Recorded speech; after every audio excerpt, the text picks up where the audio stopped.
मैं शकूर खान सोहनपुरा फलसूँड जैसलमेर।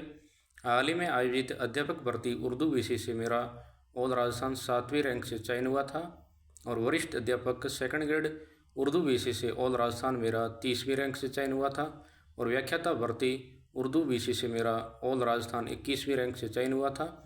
अध्यापक भर्ती और वरिष्ठ अध्यापक सेकंड ग्रेड की मैंने मकबूल सर मंजिल एकेडमी की टेस्ट सीरीज़ को ले रखा था और ये टेस्ट सीरीज़ मेरे लिए बहुत ही फ़ायदेमंद रही और ये टेस्ट सीरीज़ पूरे निसाब के अनुसार बनी हुई थी, पूरे आरपीसी के पैटर्न के अनुसार बनी हुई थी।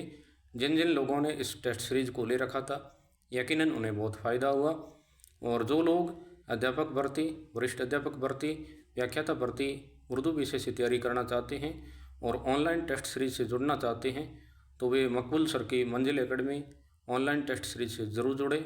मैं मंजिल एकेडमी और मकबूल सर का शुक्रिया अदा करता हूँ। धन्यवाद।